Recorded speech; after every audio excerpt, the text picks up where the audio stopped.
The city outside Louis Moreau's villa lay wrapped in deep silence, but inside his sprawling study, nothing felt still. It was 2 a.m, yet every light burned bright, casting restless shadows across polished floors and half-empty coffee cups. Louis, CEO of Atlas Quantum Technologies, paced the marble floor in front of a massive screen filled with lines of code that refused to behave. His fingers tapped anxiously against his wrist.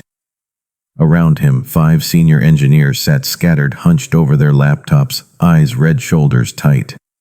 The scent of burnt coffee mixed with the cold draft drifting through the slightly open balcony door. No one had expected to be here at this hour.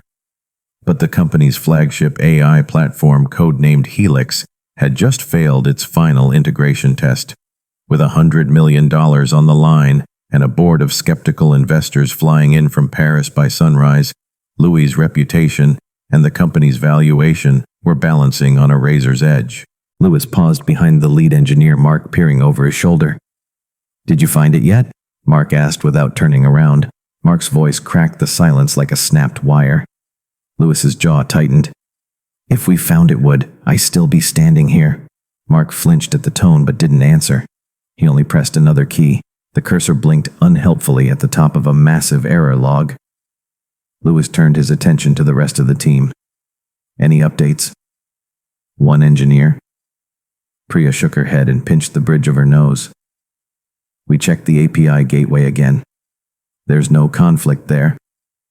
Another added, "We rolled back to last month's stable build. Same issue." Louis clenched his fists at his sides. He stepped back toward his desk, a heavy walnut piece scattered with reports and diagrams. An untouched cup of cold espresso sat by a framed photo of his father, the man who had built the first iteration of Atlas's tech empire from a dusty Brooklyn basement 40 years ago. That legacy now sat on the verge of collapse if they failed to close this deal. Outside the wide windows, the moonlight reflected off the infinity pool stretching toward the woods that surrounded the villa. The serene image mocked him. Inside was chaos, and the only thing he heard was the clicking of frantic keys and the occasional exhale of frustration. Louis checked the time again. 2:15. In less than 4 hours, the French delegation would step off a private jet expecting signed papers and a stable product. Charles Beaumont, the senior partner from Archon Investments, had flown his entire legal team to New York for this. He was old school. One error, one sign of disorder, and he would walk away. The rumors said Archon had already prepared a rival deal with Atlas's biggest competitor should anything go wrong tonight. Louis grabbed his phone, flicked through his contacts, and stared at the CTO's name lit on the screen. He considered calling again, but what was the point? The man was sitting right here looking as useless as everyone else. "We are not losing this," Louis muttered under his breath, mostly to himself. Mark shot him a glance, then quickly turned back to his screen. Suddenly a soft noise broke through the clicks and sighs, a gentle rhythmic swish echoing faintly from the hallway outside. Louis barely noticed it at first, absorbed in the screens and reports surrounding him. But the sound grew a little louder, sweeping closer. "The cleaning crew," he thought bitterly. "Even the floor polishers work harder than my entire dev team tonight." He shoved the thought aside. He stepped back to the main table where a cluster of screens showed the same error lines repeating again and again, a single corrupted loop that no one could trace to its root. He leaned over the console, tapped a few commands, watched the test environment freeze for the 10th time that hour. "This is pointless," Louis snapped louder than he meant to. Mark recoiled slightly. "Sir, we might need to postpone the signing until tomorrow evening. Maybe buy a day to patch and test again." Louis cut him off with a harsh laugh. "And tell Beaumont we couldn't keep our house in order overnight so he can tear up the contract and take our code to a competitor. That's your solution." Louis's voice rose enough that Priya looked up alarmed. Silence fell over the room, so thick that even the clock ticking near the study's door seemed louder than the collective breathing of the exhausted engineers. Louis rubbed his temples, felt the burn in his eyes, the headache pressing against the inside of his skull. He turned toward the window, letting the cold night air brush against his face. Somewhere down the hallway, that soft swish sound came again, steady, like a metronome. He glanced over his shoulder through the half-open study door and saw a faint silhouette moving with practiced grace. A cleaning cart, a small bucket, a young woman's shadow passing by. He didn't pay her any mind, not yet. He turned back to Mark's screen. "Run the diagnostic again," he ordered. Mark hesitated, but obeyed. The screen flickered streams of error logs, flashing lines of code clashing against each other in endless loops. Lewis exhaled slowly. The girl in the hallway stopped near the doorway just as Mark slammed his palm on the desk in defeat. "It's no use, sir," Mark said, his voice flat. "We'll need a fresh look in the morning." Lewis bristled. "If there is a morning, Mark," he hissed. Behind them, the faint swish of the mop stopped. A quiet voice, almost too soft to register, spoke up. "I'm sorry, sir. I think there's a duplicate call in your permission layers." She said it like she was confessing a secret. Every head in the room turned. Lewis turned too, his eyes narrowing at the figure just outside the threshold. She stood there in a simple uniform, hair tied back in a loose knot, face flushed with embarrassment for even speaking. Her cleaning cart stood parked behind her like a silent witness to her intrusion. "Who are you?" Louis asked sharply. The girl hesitated, gripping the handle of her cart a little tighter. "Sophie. Sir. Sophie Duval. Cleaning staff." She swallowed hard, glancing at the rows of glaring engineers. "I'm sorry. I saw the logs on the monitor, and I think the API calls are looping back on themselves because the gateway permission check isn't terminating correctly. It can cause a stack overflow," Sophie added more quietly. Silence again. Lewis's eyes flicked between Sophie and Mark, then back to the screens. His first instinct was to snap dismiss her, tell her to mind her mop and bucket, but something in her tone, the certainty laced with apology, froze him in place. "Come here," he said after a beat. Sophie's eyes widened. She looked ready to run, but her feet obeyed. She stepped into the study, glancing once at her reflection in the dark window, as if to check this moment was real. Lewis gestured toward the laptop. "Show me." Sophie's hands trembled at first as she brushed past Mark, who scooted aside, half in disbelief. She bent over the keyboard, eyes scanning the lines of code like reading an old familiar map. Her fingers tapped out a short command. She highlighted a segment, scrolled, retyped a single line, replaced a loop closure with a more efficient condition. Mark leaned over her shoulder, trying to follow, but already behind. Priya exchanged a look with the other engineer. Lewis watched in absolute silence as Sophie straightened up and stepped back. "Try it now," she said, barely above a whisper. Mark ran the test environment again. The room held its collective breath. This time the lines of error did not appear. The process hit 95% complete, then 100. No freeze, no crash, no stack overflow. The screen went green. Sophie flinched when the engineers broke into whispers. Mark let out a stunned exhale. Lewis didn't move, didn't speak for a moment. Then very slowly he turned his eyes from the stable test screen to the girl still standing there, her hands now clutching the hem of her uniform like she wanted to disappear. "Who taught you that?" he asked, his voice low. Sophie looked down. "I used to study computer science, sir, at Stanford. Top 10% of my class. I dropped out when my mom got sick." Sophie's eyes flickered up, meeting Lewis's stare for the first time. The clock on the wall ticked on. The only sound in the study was Louis Moreau's steady breath as a new thought took shape in the middle of the longest night of his career. Sophie stood frozen in the middle of the CEO's study. The air felt heavy around her, as if her one small action had bent the walls in closer. She wanted to slip away to apologize again and vanish down the hall with her cart and bucket, but Louis Moreau's eyes were locked on hers in a way that pinned her to the spot. Mark, still staring at the screen that now glowed green instead of red, leaned back in his chair and exhaled a soft curse under his breath. Priya turned her chair halfway, blinking at Sophie like she'd materialized from thin air, an apparition in a cleaning uniform. Lewis crossed his arms slowly, the tension in his jaw now mixed with something new, calculation. Sophie felt her heartbeat in her throat. She looked down at her shoes, plain white soles smudged by polish, and tried to step back. "I'm sorry, sir. I shouldn't have—" "Don't move," Lewis said, cutting her apology short. His voice wasn't cruel, but it left no room for retreat. Sophie's hands trembled slightly as she rested them against the edge of the desk to steady herself. "How did you know where to look?" Lewis asked, keeping his tone even, like he was questioning a contractor about an invoice, not a maid who had just outperformed his senior engineers. Sophie swallowed. "I've seen similar permission stack errors before." When she spoke, her voice was calm under the nerves. "Back when I was studying, I built a routing prototype for multi-layered API calls. The same logic. If you don't terminate the parent call correctly, it loops until the server times out." "You studied this?" Priya asked, her tone more curious than accusatory. Sophie nodded, once her eyes flicking between them. "Computer science. Stanford. But I didn't graduate." Louis tilted his head just slightly.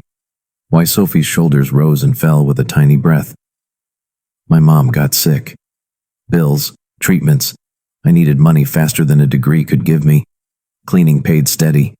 It made sense." Her words were simple, offered without drama, like they were facts she'd said 100 times in her head. No one said anything for a long moment. The screens in the room hummed softly as the stable build ran through its final pass. Mark shifted in his seat, still looking at Sophie like she was an unsolved equation. Lewis turned to Mark. "Keep testing. Make sure this holds." Then he looked at Sophie again. Really looked like he was seeing her for the first time in 2 years. She'd been there all along, sweeping floors, emptying trash, polishing glass doors that now reflected his own stunned expression back at him. "Go home," he said suddenly. "Get some sleep." Sophie's mouth fell open slightly. I can stay. I have to finish the floor upstairs." He shook his head. "No. You've done enough for tonight. I'll have someone else handle the floors." Sophie hesitated, not moving, until he gestured toward the door. She turned slowly, gathered her cart handle with both hands, and pushed it back down the hall, her steps echoing against the marble floor as the study door closed behind her. Lewis stayed standing where she'd left him, his mind running faster than any test loop ever could. The team around him fell into low murmurs, analyzing the lines she'd touched, confirming the fix. But Lewis didn't hear them. His thoughts spiraled around the simple fact that he had a hidden asset walking these hallways every night in worn sneakers and a faded cleaning apron. He needed to know more. When the last engineer packed up near dawn, Lewis was still in his office, staring at his screen but seeing none of the code. He pulled up the internal employee directory. Duval, Sophie. Cleaning staff outsourced by a domestic services agency contracted part-time. No other credentials listed, no background details. He closed the directory, rubbed his temples, and opened a browser instead. It didn't take long. A few searches, a handful of archived student articles, an old scholarship announcement with her name in bold black print next to the Stanford seal. Sophie Duval, top 10% specialization in distributed systems, published a paper on real-time data routing at 19. Then nothing, no degree, no LinkedIn profile, just a silent gap in the middle of a promising trajectory. Lewis leaned back, exhaling a laugh that wasn't really amusement. How many late nights had she been there, moving unseen while he and his board threw money at problems she probably could have solved with one careful note and a few quiet keystrokes. He shut his laptop and finally left the study, as dawn bled gray light into the villa's corridors. The hallway smelled faintly of disinfectant and fresh polish, a subtle trace of Sophie's invisible work. 2 nights later, Sophie pushed her cart through the same hall at nearly the same hour. The house was quiet this time, no conference calls, no angry CTOs hunched over laptops. She liked it better this way. In silence, she felt normal. In silence, she was just a girl who wiped down glass tables, who emptied bins before anyone arrived to fill them again. She was adjusting the books on a shelf outside Louis's study when she saw it. The laptop on his desk lid open, a window of code left running on purpose.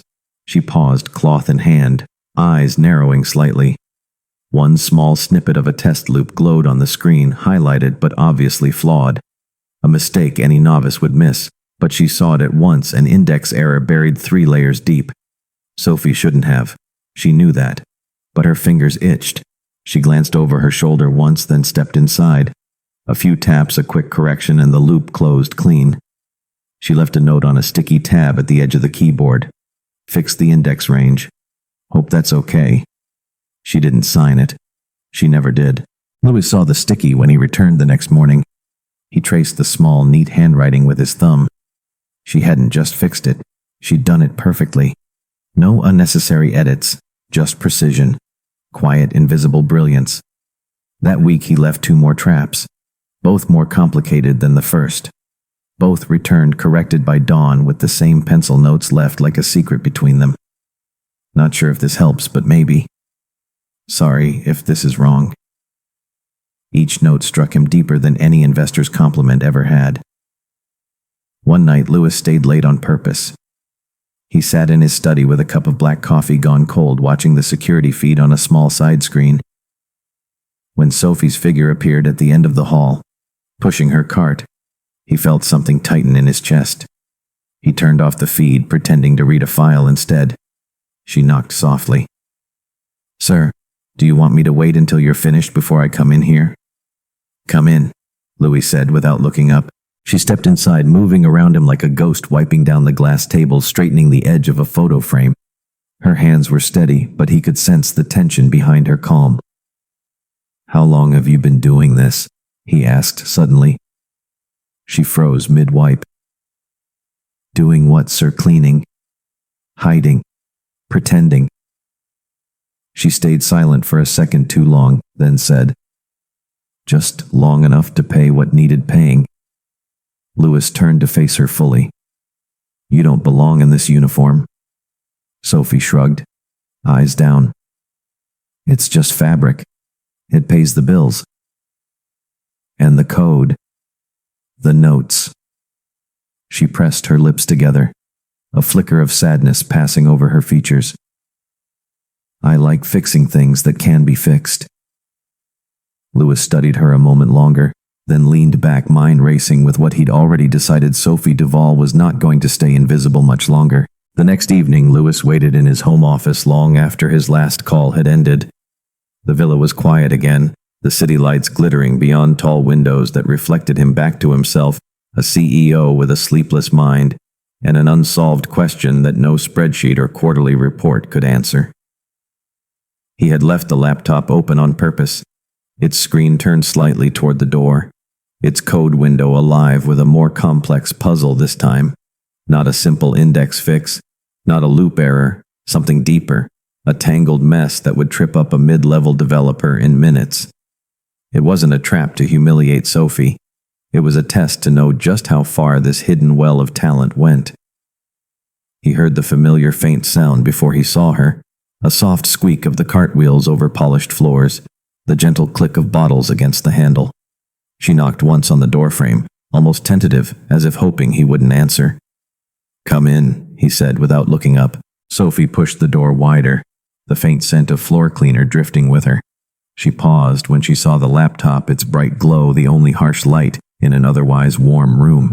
She hesitated by the shelf, pretending to dust books that were already lined perfectly straight. Louis stayed silent, pretending to read a file in his hands, while his eyes flicked between the pages and her reflection in the window glass. Sophie glanced at the screen once, then again, longer the second time. Her eyes tracked the lines of code. He watched her expression shift in tiny ways, a slight narrowing of her eyes, the tilt of her head, the way her fingers drummed once against the edge of her cart. Finally, she took a step closer. Another. She set the cleaning cloth down on the edge of the desk, her fingers brushing the sticky note from the night before. She didn't ask for permission this time. She leaned in, read the script line by line, her lips parting slightly as she processed the error. Her hands hovered over the keyboard. Then she glanced up, caught his reflection in the window, and froze. "I'm sorry," she murmured. "I shouldn't fix it," Louis said, his voice steady. She blinked, the faintest crease forming between her brows. "I can try. Do it." Sophie slipped into the chair, its leather seat far too big for someone who looked so small, hunched over in a plain uniform instead of a business suit. But once her fingers found the keys, she looked like she belonged there more than any CTO Louis had ever hired. She worked fast, but not rushed, tracing the chain of flawed logic backward, isolating the data flow that overloaded the cache when too many requests hit the endpoint at once. She rewrote it gently, carefully, deleting only what needed deleting, replacing it with a cleaner segment that handled the calls in priority order. Louis stepped closer, close enough to see the tiny scar just below her hairline, the faint freckles that the overhead lamp made more visible. He wondered how many late nights she'd sat like this in some dorm room building something bigger than herself before life dragged her out of the lecture halls and into mop buckets and chemical gloves. When she finished, Sophie sat back exhaling a breath she'd been holding the entire time.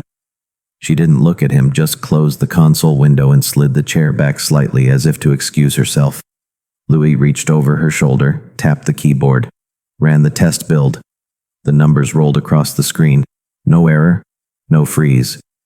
The new structure held perfectly under a simulated heavy load. He watched the green status mark appear and felt the tight knot in his chest ease just a fraction. "You just rewrote a problem that cost me 3 weeks of engineer hours," Louis said quietly. Sophie clasped her hands together in her lap. "It wasn't that complicated. It was to my entire dev team." She shook her head once, a tiny shake that made a strand of hair slip loose from her tie. "I just like seeing how things fit together." He turned to face her, leaning a hip against the desk, arms folded. "Why didn't you ever say anything?" Sophie's laugh was so soft it barely counted as a laugh at all. "To who?" She lifted one shoulder. "I'm the girl who scrubs your kitchen tiles and wipes your boardroom glass." Who would listen? Louis wanted to argue, to say he would have listened. But he knew it wasn't true. Not then. Not before tonight. "What happened at Stanford?" he asked, his tone shifting. Sophie's gaze drifted to the floor. "My dad died when I was 17. My mom fell apart after that, got sick worse every year. Hospital bills stacked up.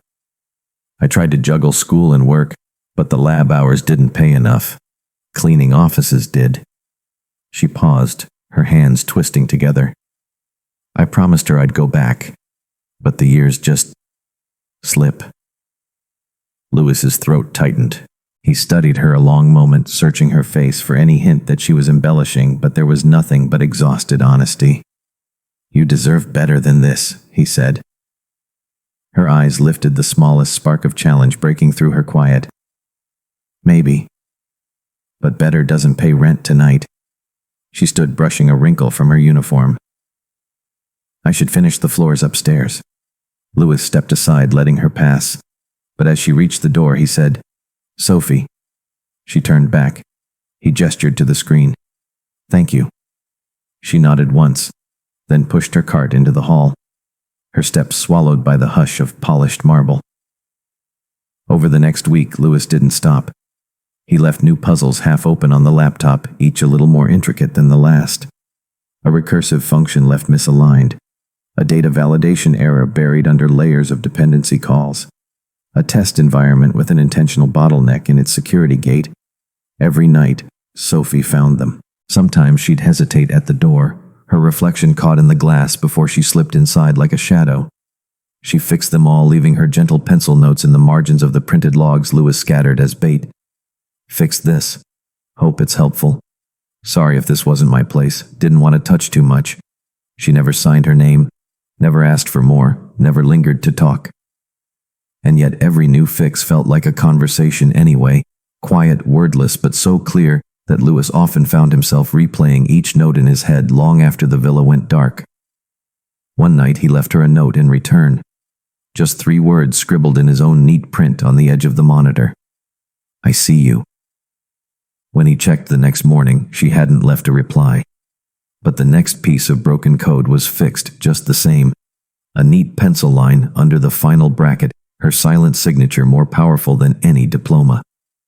The final test came when the CTO cornered Louis after a tense investor prep meeting.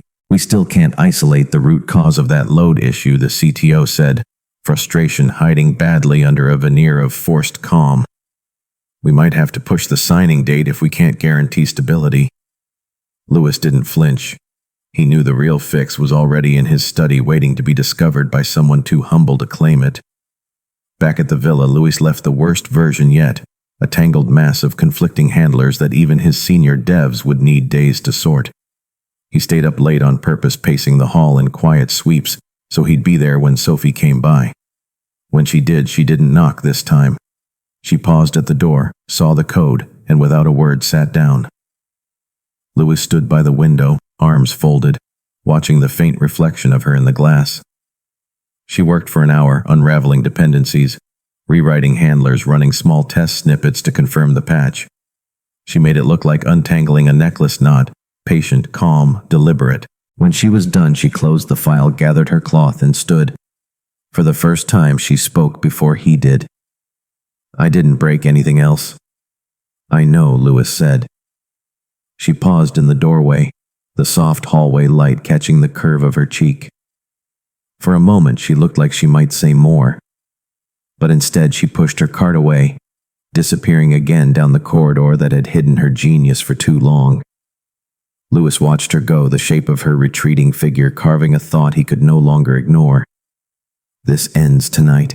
The day the French investors arrived dawned clear and sharp, the kind of early spring morning that made New York's skyline look crisp as crystal. Inside the top floor of Louis Moreau's villa, though the air was heavy as if the walls themselves held their breath, the entire executive team had gathered hours before the convoy of sleek black cars pulled up the long driveway. The CTO paced near the dining table that had been turned into a makeshift command center. Mark sat hunched over a laptop, tapping his pen against a coffee mug. Priya, who hadn't slept for a day and a half, shuffled through the latest diagnostics as if searching for a miracle hidden between lines of numbers. Louis stood by the tall windows, eyes fixed on the rows of trees outside, swaying gently in the breeze. His suit was immaculate as ever, but the tension in his jaw betrayed the storm behind his calm posture. Charles Beaumont and his legal team were not the sort of investors who forgave a stumble. They were old-money Parisian banking dynasties who'd built empires by knowing exactly when to squeeze a weak hand. This deal, a $100 million strategic partnership, would open Europe to Atlas quantum technologies like an unlocked door. One flaw, one sign of sloppy code, and that door would slam shut forever. Louis turned back to the team. "Status?" he asked, voice like stone. Mark looked up, defeated. "The test build is holding at 70%, but the data load throttling is still unstable. If the security check clogs again, we'll have to delay." "Delay," Louis repeated flatly. His gaze cut to the CTO, who couldn't meet his eyes. Louis didn't need to check his watch to know what time it was. The French motorcade was due any minute. He could already imagine the headlines if they walked away. He could hear the echoes of 100 board members whispering about mismanagement, overreach, incompetence. The empire his father had built, his father, who'd trusted Louis to take a small, scrappy data lab and turn it into a global AI powerhouse, would be reduced to a cautionary tale. He forced a breath through his teeth and turned to Priya. "Can we patch it live?" She shook her head, weary. "Not without risking a system hang mid-demo." The sound of polished shoes on marble made them all turn. Jessica, the assistant, hurried in from the hallway. "They're here," she announced. "They're pulling in now." Louis's jaw tightened. The room fell into a hush, like an audience before an execution. He took in the faces around him. Good people, smart people, but beaten down, boxed in by the same loop no one could break. Except one. His eyes shifted to the hallway, to the faint sound of a cleaning cart's wheels somewhere down the corridor. He didn't let himself hesitate. Louis turned to Mark. "Bring up the permissions matrix. Open the routing layer. Now." Mark stared at him, puzzled. Sir Louis didn't answer. He was already at the door, pulling it open just as Sophie appeared at the end of the hall. She looked startled to see him standing there in a tailored suit among the suits and screens, and whispers, "Sophie." He called, his tone calm, but absolute. She hesitated. Her hands gripped the cart's handle, knuckles white. She looked down, then back up, realizing too late that there was nowhere to run this time. "I need you in here," Louis said. "Now." Inside the command center, a ripple of confusion passed through the room as Sophie stepped in behind him. Mark's eyes widened. Priya glanced at the CTO, who stared at Louis like he'd lost his mind. Louis didn't flinch. He stepped aside, gesturing toward the waiting laptop. "Sophie, show them." Sophie's eyes darted between the screens, the executives, the open files glowing with lines of flawed logic. Her throat bobbed as she swallowed. "Sir, I shouldn't. You should." Lewis cut in, voice steady. "Fix it. Do it now." Jessica lingered near the doorway, eyes wide. Sophie stepped forward on instinct more than confidence. She set her cloth aside and sat down at the table's end. Her plain uniform, the only color among the dark suits and silk ties. She leaned in, scanned the matrix, her brow furrowing as she traced the loop backward. Her fingers began to type, at first slow, then faster, as she found the root error buried under a duplicate permission call that everyone else had missed. The CTO stepped closer, peering over her shoulder. "What is she doing?" "She's solving what you couldn't," Lewis said without looking at him. Sophie rewrote the handler, shifted the authentication order, and added a cache purge that balanced the load before it could bottleneck. Her breath caught once when her hand slipped on the trackpad, but she steadied herself, fixed the segment, then sat back. Her entire body was rigid with quiet fear as she pressed the enter key and the system began to run. The screen flickered. Then the build rolled past 70%, 80-95 stable. The bottleneck cleared. No timeouts, no freeze. Just clean flowing data like water through unclogged pipes. Mark let out a laugh, stunned. Priya covered her mouth with her hand, eyes wide. The CTO stared at the monitor, then at Sophie. "Who the hell are you?" Sophie didn't answer. She just closed the console. Window pushed her chair back and stood. Her eyes found Louis asking a silent question she didn't voice. Louis turned to Jessica. "Bring them in." When Charles Beaumont entered with his entourage, sharp suits, leather folders, French murmurs, he paused for the briefest second at the sight of Sophie still standing beside the laptop. The faintest crease formed between his perfectly groomed eyebrows. Louis stepped forward, greeting him in fluent French, his tone smooth as always. "Charles, welcome. We're ready for you." Charles glanced at Sophie again, curiosity flickering behind the old banker's calculating eyes. And this Louis didn't hesitate. "This is Sophie Duval. She's our technical consultant." The CTO choked on air. Mark stared at Louis like he'd declared the janitor would run the Paris office next week. But Louis ignored them all. Sophie stood very still, the soft hum of the system test filling the silence that followed. Charles's expression shifted, a ghost of amusement pulling at the corner of his mouth. "Ah, très bien." He extended his hand toward Sophie, who blinked once before slipping hers into his.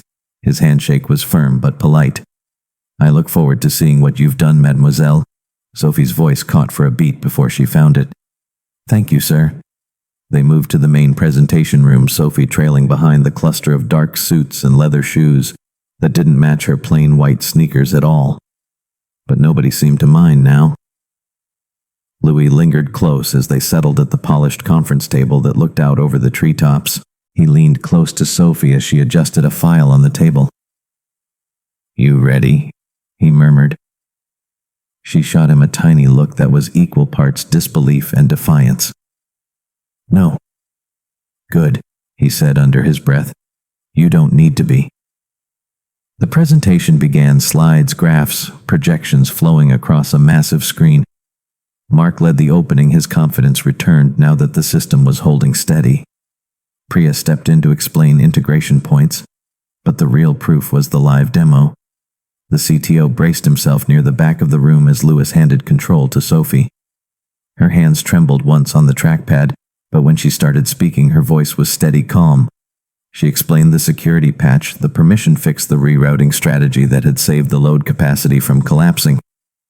She didn't oversell it. She didn't perform. She just laid it out as fact, clear and precise, the way someone does when they know exactly what they're talking about. The room went silent when the final process ran clean and smooth. No spikes, no failures. Charles Beaumont leaned back in his chair. Fingers, steepled eyes narrowed at Sophie like he was appraising a newly discovered diamond. When she finished, the old banker turned to Louis, switched back to French, and said, "She is remarkable." Louis nodded. "Yes, she is." Charles shifted his gaze back to Sophie. "Mademoiselle Duval," he said in careful English. We have seen many partners in this space, but never one with a talent so unexpected. Sophie's cheeks flushed faintly pink. Thank you, sir. Charles glanced at his son, who gave a small nod. Then the banker leaned forward, his tone final. Then let's sign this today. We see no reason to delay. The CTO exhaled like someone saved from drowning. Mark grinned at Priya, who only looked like she might cry out of sheer relief. Louis extended his hand across the table to Beaumont. Deal, he said. Deal. Charles echoed, his handshake firm. Behind them, Sophie stood a little taller. The weight she'd carried for years, suddenly lighter than the soft spring sunlight spilling through the windows. She glanced once at Louis, who caught her look and held it steady and unspoken. This was only the beginning. Long after the French signatures dried on thick white paper and the final champagne glass was set down, the villa returned to its hush. Staff tidied away empty flutes and scattered notes. Mark and Priya packed up their laptops with relief so deep it looked like sleepwalking. One by one they left, with quiet congratulations and pats on Louis's back that felt like distant echoes to him. He waited until the last car disappeared down the winding driveway before he turned from the window.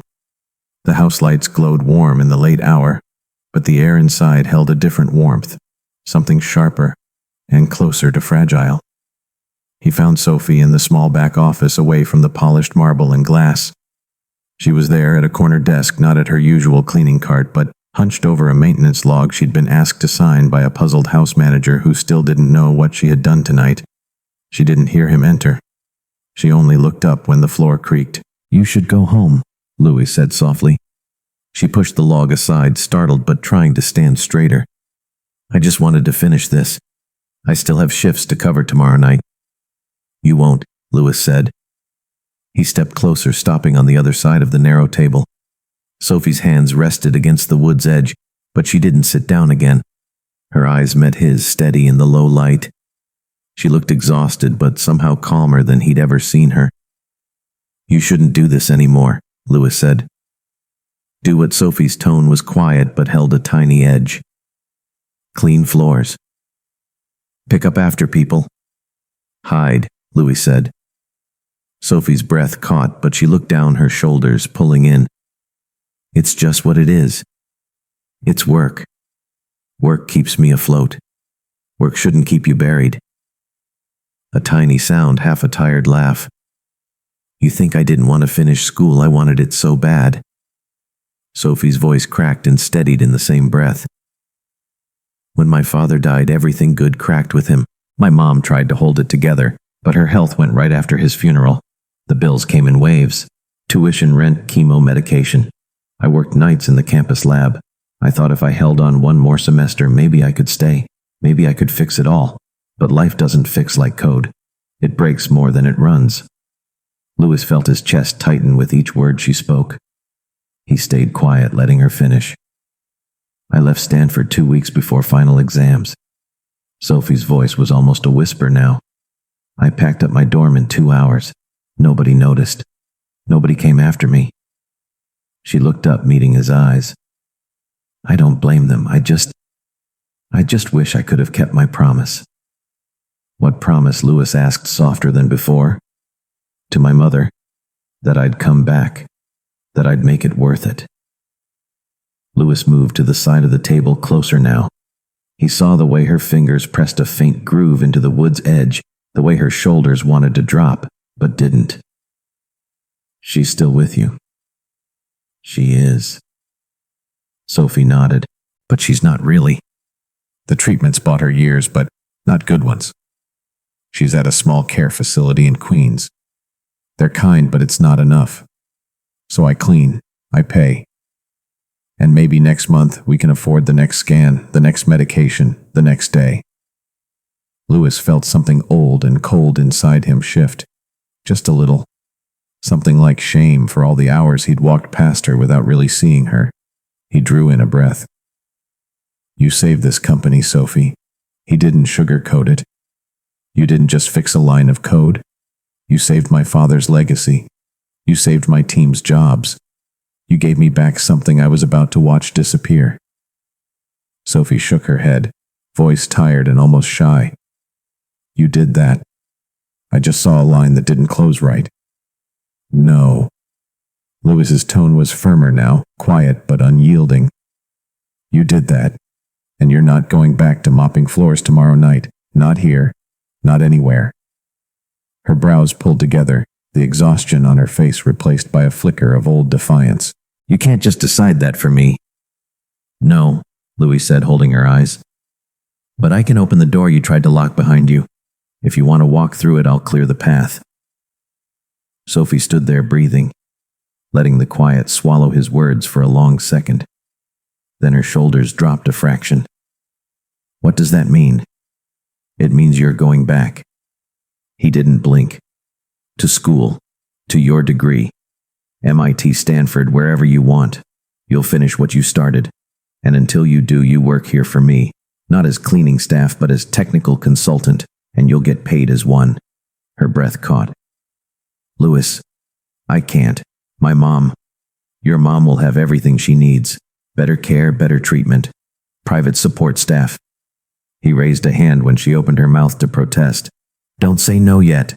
Not until you've seen what it's like to stop surviving and start living again. Sophie's eyes shimmered under the soft light. She let out a breath that sounded more like a sob she wouldn't let escape. Why? Why do this for me? Louis answered simply. Because you didn't ask me to.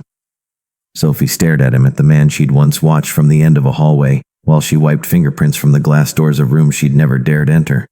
For the first time, she didn't feel like the invisible girl with a mop in her hands. For the first time, the future didn't look like a locked door. The silence between them stretched warm and new. Sophie took a breath. I don't know how to thank you. Don't, Louis said. Just prove you're ready. That's enough. She nodded, once small but sure. He saw it then, the spark of the girl who hadn't vanished from that Stanford dorm room, just gone quiet, waiting for the right door to open. And maybe Louis thought it was about to open wider than either of them could see. 6 months later, the city outside pulsed with early winter lights, 1,000 windows gleaming like glass constellations strung across steel and stone. Inside the grand ballroom of the Park Avenue Summit Hotel, the world looked even brighter. White linen tables, golden chandeliers, a ripple of laughter and polite applause drifting under the soft hum of clinking glasses. Atlas Quantum Technologies was hosting its annual Innovators Gala. But tonight felt different. This wasn't just another ceremony to pat each other's backs over predictable stock climbs and polite investor reports. Tonight was proof that a single fracture in the expected could split open something far more brilliant.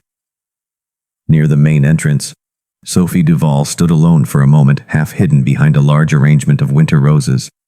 Her simple navy dress fell to her ankles, graceful without being flashy, her hair pinned back just enough to show the small, uncertain lift of her chin as she scanned the vast hall.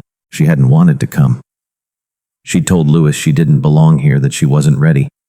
He'd only said, "You're not here for them. You're here for you."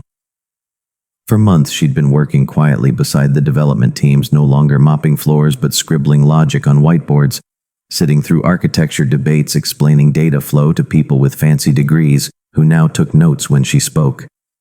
In the mornings, she logged into MIT's online system, inching closer to the promise she'd buried years ago. In the evenings, she called the care center in Queens, checking on her mother, who now slept easier under better care. Sophie didn't have to fight for a loan. And yet, standing here among a sea of polished heels and black tuxedos, she felt every old ghost tugging at her throat. She was the girl who used to rinse mop heads in chemical buckets, who used to tiptoe through the boardroom after the big men in suits left behind fingerprints she'd wipe away before dawn. She glanced toward the far side of the ballroom where Louis Moreau stood near the stage. He wore a simple black tux, crisp and neat, a quiet center of gravity in a swirl of donors and department heads vying for a moment of his attention. But when his eyes found hers across the distance, the noise seemed to thin out, replaced by something still and warm that made her feet want to step forward. Jessica, now the company's senior coordinator, appeared at Sophie's elbow with a soft laugh. "They're about to start," she said, nudging Sophie gently toward the rows of seats facing the stage. "Don't look so terrified. They love you more than you know." "I'm not terrified," Sophie murmured, not exactly convincing either of them. I'm just... She looked down at the small black flash drive in her hand, the one Lewis had slipped to her earlier backstage with a soft instruction. Speak like you're only talking to me. The ballroom lights dimmed. Conversations hushed into polite quiet. Louis stepped onto the stage, the bright overheads catching the faint silver in his dark hair. His voice always calm, but never soft, carried easily across the chandeliers and linen. Ladies and gentlemen, thank you for joining us tonight to celebrate not just another year, but another beginning. He paused, letting the quiet settle. He spoke of growth of numbers of market expansion, but his tone shifted as he turned toward where Sophie sat near the front, her fingers gripping the flash drive so tight she felt the plastic edge pressing into her palm. This company was built on invention, Lewis said. But real invention isn't just code or hardware. It's people. Sometimes the person you overlook is the one who holds the piece you're missing. He looked directly at her, then a small nod only she could see. Sophie's throat tightened. So tonight I'd like you to hear from someone who reminds us why we build at all. He stepped aside, the polite applause beginning even before he said the final words. Please welcome Sophie Duval. For a heartbeat, she couldn't move. The ballroom seemed to tilt just slightly under her feet. Then she rose, taking each step toward the stage like she was crossing an invisible bridge back to herself. Lewis met her halfway, steadying her with a hand that brushed her elbow. When she reached the microphone, he stepped back, leaving her alone in the soft circle of light. She looked out at the rows of faces, bankers, engineers, partners, people who once wouldn't have paused if they'd passed her in a hallway pushing her cart of supplies. She opened the flash drive, but her fingers hovered over the small switch. Then she set it down on the podium and looked up. She didn't need the script. She only needed the truth. When I was a child, I thought the smartest person in the room always sat at the front of it. Sophie began, her voice softer than the microphone expected, so the room leaned in to catch her. I thought they wore nice suits and had perfect answers. I didn't know sometimes they hide at the back. Sometimes they hide behind an apron. A faint ripple of laughter, respectful but real, helped her breathe. I left school when I was 21. I told myself it would only be for a semester, that I'd come back when my mother was better, when the bills stopped piling up, but they never did, so I took whatever job I could find. She let her eyes flick briefly toward Lewis, who watched her, not with expectation, but with an unspoken promise that if her voice shook, he'd hold it steady somehow. I thought that meant my chance was gone. I thought nobody would ever see what I still carried. But someone did. She smiled, then small but unguarded, and that changed everything. The silence was warm now, not cold. She let it linger before finishing. I'm not the smartest person in this room. I'm just proof that sometimes brilliance isn't about never falling behind. It's about finding the right hands to help you stand up again. The applause came gently at first, then grew until the whole room was on its feet. Sophie stepped back breathless, and when she turned, Lewis was already there, waiting. He didn't speak. He only took her hand in his thumb brushing the side of her palm like a promise he'd make every day if she let him. But the night wasn't finished. Not yet. As the lights shifted for the next part of the program, Louis leaned close. His voice for her alone. Come with me. He guided her off stage through a side entrance that led back into a smaller, quieter lounge just behind the main ballroom. The low hum of the event faded behind the velvet curtain. In here it was only the hush of soft lamps and the faint echo of music slipping through heavy doors. Sophie turned to face him, her cheeks still flushed from the speech. I can't believe I did that. Lewis smiled, a rare softness creasing the corners of his eyes. I can. He reached into his jacket pocket and pulled out something small, something dark velvet that caught the dim light as he held it toward her. Sophie's breath hitched. Lewis. When he opened the box, she saw the simple diamond, quiet and perfect, a reflection of every hour he'd seen her brilliance when she thought she was invisible. You gave me back my company, Louis said, his voice steady but lower now. But more than that, you reminded me what it means to build something worth more than a bottom line. He paused, the faintest laugh under his breath.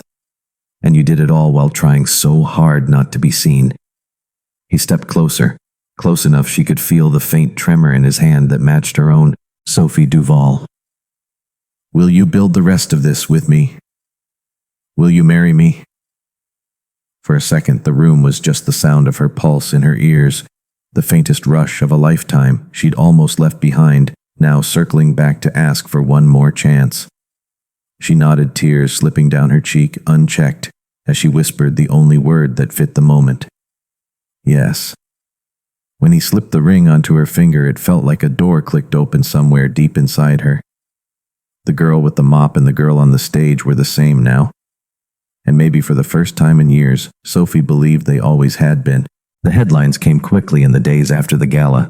A photo of Sophie on stage, ring glittering faintly on her hand as Louis held her close, splashed across business feeds and glossy magazine pages that would never have cared about a girl who once scrubbed tiles in silence. People wrote what they always write. Some called it a fairy tale. Some called it scandalous, an executive and a former maid, crossing lines no contract could define. But most called it exactly what it was, proof that brilliance does not need permission to exist. Sophie ignored the noise. She kept showing up every morning to the same corner office. Louis gave her an office with 2 walls of glass that overlooked the skyline she used to pass on the bus at dawn on her way to the night shift. On her desk sat a simple sign, no title but her name, as if that alone said enough now. She worked quietly as she always had. She kept her pencil notes and her calm voice, but now they echoed through meetings with teams that paused when she spoke. She mentored interns who reminded her of her own first nights in the lab. She stopped to explain data flow to new hires who looked at her, not with pity, but with the kind of curiosity that comes when you know you're listening to someone who knows exactly what they're doing. At lunch, sometimes, she would slip away to the small rooftop garden Louis had built just for her. It was nothing grand, some benches, a narrow line of wildflowers along the glass railing. She liked the quiet there, the soft rustle of the city far below, but out of reach for just a moment. She would sit and call her mother, whose voice was steadier these days, her mind clearer in pieces that made Sophie smile. In the middle of soft tears, she no longer hid. Her mother would ask, "Are you happy, Sophie?" And Sophie would always answer the truth. "Now I am, Mama. I am." Sometimes Louis joined her on that rooftop, no suit jacket, sleeves rolled up, a paper cup of coffee in one hand. He never made speeches there. He just sat beside her, sometimes silent, sometimes tracing a line along her wrist with a fingertip, as if to remind her he knew how easily the world could forget someone, and how fiercely he intended it never would again. When she returned to her desk, there were more projects waiting.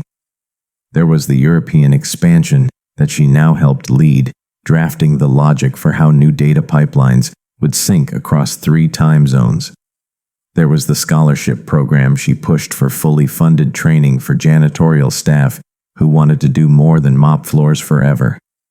And there was the quiet promise she kept to herself that no hallway in this company would ever again be home to a hidden genius unseen by the people with the titles on the doors. The day the first scholarship was awarded, Sophie stood in the back of the small press room, half behind a pillar, watching the daughter of a night security guard accept her letter of admission to MIT. The girl saw her standing there, ducked away from the cameras, and she mouthed 2 words that Sophie carried with her for the rest of the day. "Thank you." Later that night, Louis found her at her desk long after everyone else had left. He leaned in the doorway, watching her fingers hover over a fresh sheet of notes. She looked up at him and smiled, the same tired, unguarded curve of her mouth he had seen that first night when she fixed an unsolvable loop without asking for anything in return. "You're still here," he said, stepping inside. "You too." Sophie teased the warmth in her voice, enough to drown out the flicker of her old ghosts. Louis glanced at the stack of files and then at her. "You know you could stop. You've earned the right to rest." She closed her laptop but didn't push the files away. "I know, but I like it here." He crossed to her, brushed his knuckles along her jaw. "I like you here too." In that hush, the city beyond the windows flickered alive with 10 million other stories, some bright, some breaking. But for Sophie Duval, the girl who once folded into corners to hide her light, the only story that mattered was the one that no longer hid at all. As she stood to leave, Louis slipped his arm around her shoulders. He didn't say the word love out loud. He didn't have to. It lived in every small gesture, every time he looked at her. Not as a symbol, not as a miracle, but simply as the woman who refused to stay invisible when the world tried so hard to keep her that way. And somewhere deep down, Sophie knew the truth she would carry forever. Being seen was never about being perfect. It was about being willing to stand in the light, flaws and all, and say, "This is who I am, and I belong here too."